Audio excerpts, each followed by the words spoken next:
యోహాను సువార్త 9వ అధ్యాయము. ఆయన మార్గమున పోవుచుండగా పుట్టుగుడ్డివాడైన ఒక మనుష్యుడు కనబడెను. ఆయన శిష్యులు, బోధకుడా, వీడు గ్రుడ్డివాడై పుట్టుటకు ఎవడు పాపము చేసెను? వీడా, వీని కన్నవారా అని ఆయననడగగా, యేసు, వీడైనను వీని కన్నవారైనను పాపము చేయలేదు గాని దేవుని క్రియలు వీనియందు ప్రత్యక్షపరచబడుటకే వీడు గ్రుడ్డివాడుగా పుట్టెను. పగలున్నంత వరకు నన్ను పంపిన వాని క్రియలు మనము చేయుచుండవలెను. రాత్రి వచ్చుచున్నది, అప్పుడెవడునూ పని చేయలేము. నేను ఈ లోకములో ఉన్నప్పుడు లోకమునకు వెలుగునని చెప్పెను.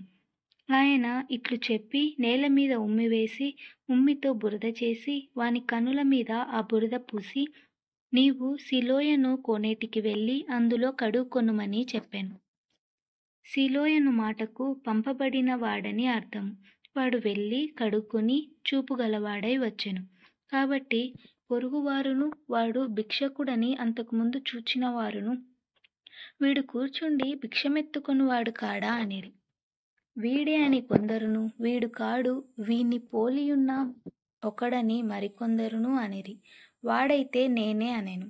వారు, నీ కన్నులెలాగు తెరవబడెనని వానిని అడగగా, వాడు, యేసు అనునొక మనుష్యుడు బురద చేసి నా కన్నుల మీద పూసి, నీవు సిలోయమను కోనేటికి వెళ్ళి కడుగుకొనుమని నాతో చెప్పెను. నేను వెళ్ళి కడుగుకొని చూపు పొందితినెను. వారు ఆయన ఎక్కడనని అడగగా, వాడు, నేనెరుగననెను. అంతకుముందు గుడ్డి అయి ఉండిన వానిని వారు పరిసయ్యుల యొద్దకు తీసుకొని పోయిరి. యేసు బురద చేసి వాని కన్నులు తెరిచిన దినము విశ్రాంతి దినము. వాడెలాగు చూపు పొందెనో దానిని గూర్చి పరిసయ్యులు కూడా వానిని మరలా అడగగా, వాడు, నా కన్నుల మీద ఆయన బురద ఉంచగా నేను కడుగుకొని చూపు పొందితినని వారితో చెప్పెను.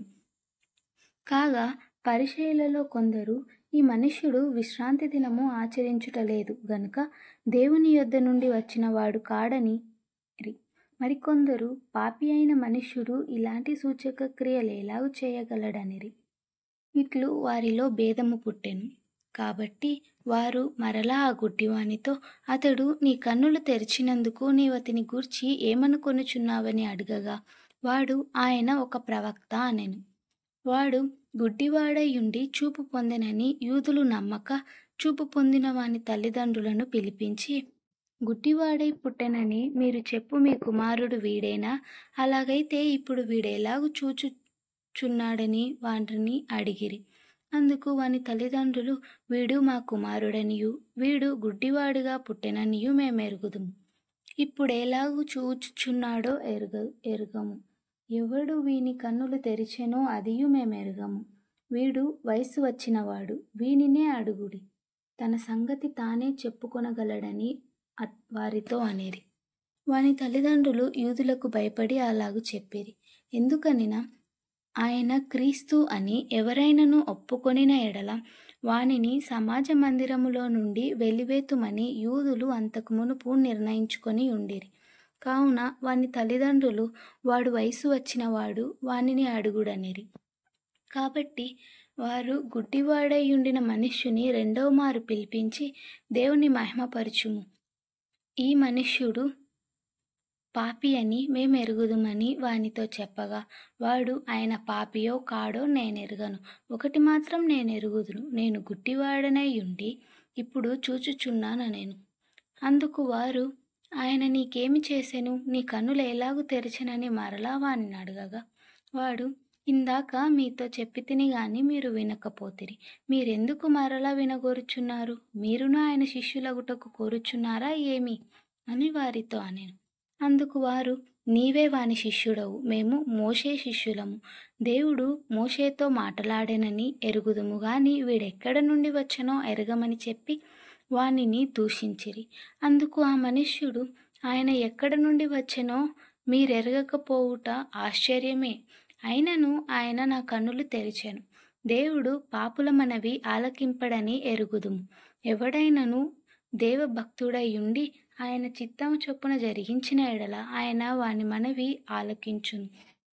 పుట్టుగుడ్డి వాని కన్నులెవరైనా తెరిచినట్లు లోకము పుట్టినప్పటి నుండి వినబడలేదు. ఈయన దేవుని యొద్ద నుండి వచ్చినవాడు కాని ఎడల ఏమీయూ చేయనేరడని వారితో చెప్పెను. అందుకు వారు, నీవు కేవలము పాపివై పుట్టినవాడవు, నీవు మాకు బోధింపవచ్చితివా అని వానితో చెప్పి వాణ్ణి వెలివేసిరి. పరిసయ్యులు వానిని వెలివేసిరని యేసు విని వానిని కనుగొని, నీవు దేవుని కుమారుని యందు విశ్వాసముంచుచున్నావా అని అడిగెను. అందుకు వాడు, ప్రభువా, నేను ఆయన యందు విశ్వాసముంచుటకు ఆయన ఎవడని అడగగా, యేసు, నీవు ఆయనను చూచుచున్నావు, నీతో మాటలాడుచున్నవాడు ఆయనే అనెను. అంతటా వాడు, ప్రభువా, నేను విశ్వసించుచున్నానని చెప్పి ఆయనకు మ్రొక్కెను. అప్పుడు యేసు, చూడని వారు చూడవలెను, చూచువారు గుడ్డివారు కావలెను అను తీర్పు నిమిత్తము నేను ఈ లోకమునకు వచ్చితినని చెప్పెను. ఆయన యొద్దనున్న పరిసయ్యుల్లో కొందరు ఈ మాట విని, మేము గుడ్డివారమా అని అడిగిరి. అందుకు యేసు, మీరు గుడ్డివారైతే మీకు పాపము లేకపోవును గాని చూచుచున్నామని మీరిప్పుడు చెప్పుకొనుచున్నారు గనుక మీ పాపము నిలిచియున్నదని చెప్పెను.